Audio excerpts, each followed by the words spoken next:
प्रिय छात्रों, पढ़ने की कोई उम्र नहीं होती है और जब चाहे तब आप सीख सकते हैं। सीखना एक सतत प्रक्रिया है और इसे व्यक्ति जीवन भर निरंतर सीखता रहता है। अर्थात हम ये भी कह सकते हैं कि शिक्षा पालने में जन्म लेती है व कब्र में दफन होती है।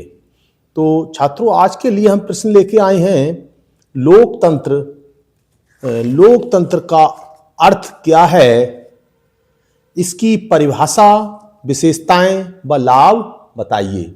ये प्रश्न है। तो इसमें देखते हैं लोकतंत्र का अर्थ। लोकतंत्र का अर्थ होता है जनता का शासन। अर्थात शासन कौन करता है? जनता करती है।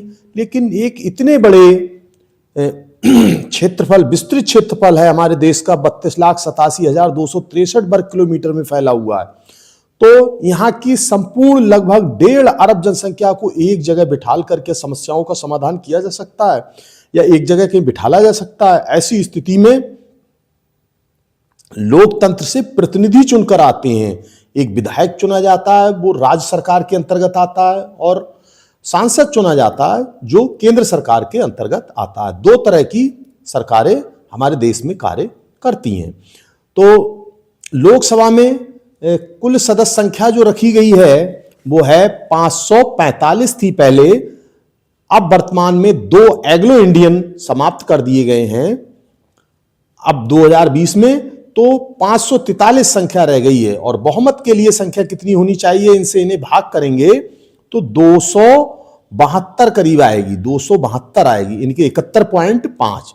तो 71.5 सदस्यों की संख्या आधे में नहीं हो सकती, क्योंकि सदस्य पूरा होता है, आधा नहीं होता है, इसलिए अगले संख्या को बढ़ा दिया जाता है, तो 272। और ऐसे ही अगर उत्तर प्रदेश विधानसभा में सदस्यों की संख्या को देखा जाए तो 403 सदस्य संख्या है।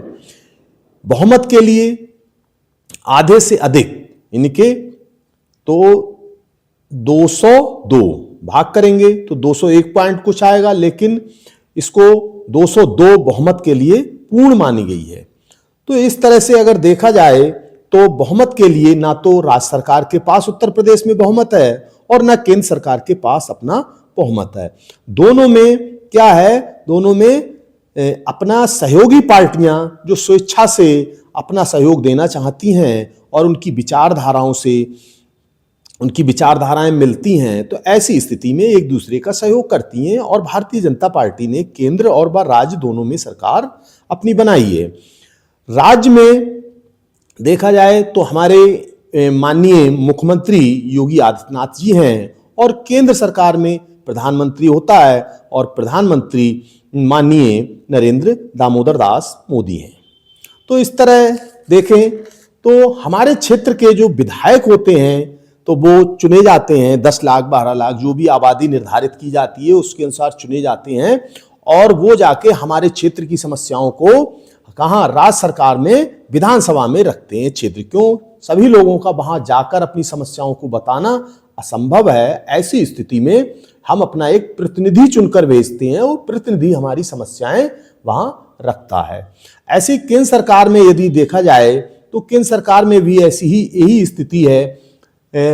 अपने जिले की जो भी हैं 5-6 तहसीलें हैं, कहीं पे ज्यादा हैं कहीं कम हैं, तो 4-5 औसत तहसीलें मान लें। इनमें जितने भी जो हैं इनमें एक सांसद चुना जाता है, और इतने बड़े क्षेत्र का सांसद जो है काफी जनसंख्या पर होता है, और ये जाके वहां अपनी समस्याओं को, क्षेत्र की संपूर्ण क्षेत्र की समस्याओं को वहां रखता है, जिससे समस्याओं का समाधान हो सके। इसी प्रकार तो बात आती है लोकतंत्र का अर्थ। तो लोकतंत्र का अर्थ होता है जनता का शासन। अर्थात ये एक ऐसी शासन प्रणाली है जिसमें जनता अपने प्रतिनिधि को चुनकर भेजती है और वो हमारी समस्याओं को वहां रखता है।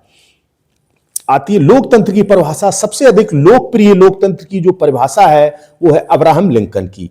अब्राहम लिंकन ने परिभाषा में कहा था कि लोकतंत्र जनता का, जनता द्वारा और जनता के लिए शासन है जो समानता, स्वतंत्रता और जवाबदेही के सिद्धांत पर आधारित है। जनता का शासन है, प्रतिनिधि कार्य करेगा, लेकिन जवाबदेही जनता के प्रति होगी। आपको जनता के लिए जवाब देना पड़ेगा कि आपने क्या कार्य किया है। अगर जनता को आपका कार्य ठीक लगता है तो अगली बार आपको जनता मौका देगी, और नहीं तो आने वाले समय में जनता आपको नकार देगी और नए प्रतिनिधि को चुनेगी। लोकतंत्र की कुछ विशेषताएं भी हैं, विशेषताएं या लाभ। तो पहला क्या है, जनता द्वारा शासन किया जाता है जो निर्वाचित प्रतिनिधि के माध्यम से होता है। अगला है, निश्चित समय के बाद स्वतंत्र व निष्पक्ष चुनाव होता है, 5 साल बाद चुनाव होता है। और इसमें वोट कौन डालता है, वयस्क मताधिकार द्वारा चुनाव प्रक्रिया होती है। वयस्क कौन है, 18 साल से ऊपर के व्यक्ति ये वोट डाल सकते हैं। कभी कभी प्रश्न ऐसा भी आ सकता है छात्रों के लिए कि आप मतदान क्यों नहीं कर सकते, इस तरह से प्रश्न आ जाए तो इसका उत्तर यही होगा कि हमारी आयु अभी 18 वर्ष नहीं है, इसलिए हम मतदान प्रक्रिया में भाग नहीं ले सकते और हमारा मत नहीं बन सकता। अगला इसमें आता है नंबर 3, लोकतंत्र में मौलिक अधिकारों की रक्षा की जाती है। लोकतंत्र में संविधान सर्वोच्च माना जाता है और संविधान के अनुसार प्रत्येक व्यक्ति को कार्य करना पड़ता है। यदि संविधान के अनुरूप कार्य नहीं करेंगे तो संविधान हमारे कानून में जो सजा का प्रावधान है तो उल्लंघन करने पर हमें उसे दंड भी दिया जा सकता है। इसलिए कभी कभी ये भी देखा जाता है, अगर संविधान ना होता, महसूस कीजिए तो हमारे यहाँ बाहुबली लोग जो हैं या बहुत ज्यादा इस टाइप के लोग हैं तो गरीब लोगों को और कमजोर लोगों को शायद देश में नहीं रहने देते और उनकी सारी संपत्ति छीन लेते, उन्हें अपना दास बना लेते। लेकिन ये आज जो देन है वो भारतीय संविधान की देन है। संविधान हमारा सब विश्व में सबसे विस्तृत लिखित संविधान है। इतना बड़ा संविधान लिखित किसी भी देश के पास नहीं है। अगला नंबर आता है, सरकार जनता के प्रति अपने कार्यों की जवाबदेही होती है। अगला है, इनमें नागरिकों की रक्षा के लिए स्वतंत्र न्यायपालिका होती है। न्यायपालिका किसी के साथ पक्षपात नहीं करती है क्योंकि वो एक स्वतंत्र है और जिसकी जो भी संविधान के कानूनों के अनुरूप कार्य नहीं करता है तो उसे उचित कानून के अनुसार सजा देने का काम न्यायपालिका करती है। अगला, यदि चुनाव हुआ प्रतिनिधि ठीक से कार्य नहीं कर रहा है तो जनता उसे आने वाले समय में बदल भी देती है। और अगला, लोकतंत्र में विचारों, मतों, दलों मान्यता प्रदान की गई है। हम अपने विचार रख सकते हैं, दलों को भी मान्यता प्रदान की गई है। भारत में अनेक दल हैं, कुछ क्षेत्रीय दल हैं और कुछ राष्ट्रीय राजनीतिक दल हैं। क्षेत्रीय दलों की बात आ जाए तो हमारे देश में उत्तर प्रदेश को ही ले लें तो उत्तर प्रदेश में भी कुछ क्षेत्रीय दल हैं, समाजवादी पार्टी है और भी कुछ क्षेत्रीय दल हैं।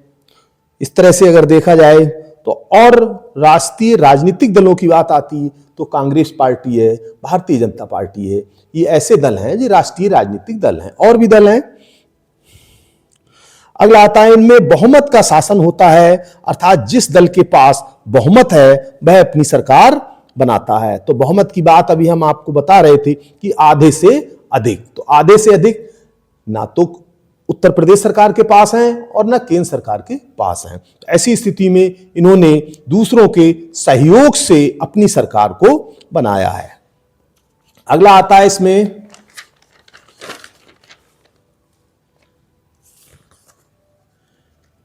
लोकतंत्र के गुण। तो लोकतंत्र के गुण में यदि देखा जाए तो इसके कुछ गुण भी हैं। तो गुण हैं सबका साथ, सबका विकास। जैसे आप अभी अपने देश में शासन व्यवस्था को देख रहे हैं तो कुछ वर्ग ऐसे हैं जो मतदान में सत्ताधारी पार्टी का सहयोग नहीं करते हैं, लेकिन सरकार उनके साथ कोई भेदभाव नहीं करती। आप प्रत्यक्ष रूप से देखते होंगे। और सबका विकास, इनके उसमें उनकी विकास कार्यों में उनकी भागीदारी ज्यादा रहती है ऐसे लोगों से जो सरकार के पक्ष में अधिक मतदान करते हैं, लेकिन सरकार किसी का पक्षपात व भेदभाव नहीं करती है। अगला आता है, चुनी गई सरकारें जनता द्वारा होती हैं। अगला है देशभक्ति की भावना। सरकार जो चुनी जाती है देश हित में कार्य करे बल देती है और जनता के भरोसा होता है ये सरकार जनता द्वारा चुनी गई है जो देश हित में कार्य करेगी। अगला है क्रांति की, विद्रोह की संभावना कम होती, क्योंकि सरकार जनता द्वारा चुनी जाती है तो इसमें क्रांति की संभावना कम रहती है क्योंकि सरकार यदि जनता के अनुरूप कार्य नहीं करेगी तो जनता उसे आने वाले अगले चुनाव में हटा देगी। अगला, स्वतंत्रता का अधिकार। इस प्रणाली में लोगों को विचार, भाषण, लेखन, संगठन बनाने की स्वतंत्रता प्रदान की गई है। यदि आप सरकार की नीतियों से सहमत नहीं हैं तो आप अपने विचार, भाषण इत्यादि के माध्यम से सरकार की आलोचना कर सकते हैं। संविधान में ऐसा हमें अधिकार दिया गया है, प्रत्येक नागरिक को यह अधिकार दिया गया है। अगला आता है, हाँ इतने ही पॉइंट हैं इसके। तो लोकतंत्र का अर्थ, परिभाषा, विशेषताएं और गुण, ये प्रश्न आपका परीक्षा में अधिकांशतः पूछा गया है और लगातार पूछा जाता रहा है। प्रश्न आसान है, इसको ठीक से आप पढ़ लें और एक बार पढ़ने से, समझने से ही आपको ये प्रश्न याद हो जाएगा। इसमें शायद मेरी समझ से कोई समस्या नहीं रही होगी। तो चैनल को सब्सक्राइब करें, लाइक करें, शेयर करें। धन्यवाद।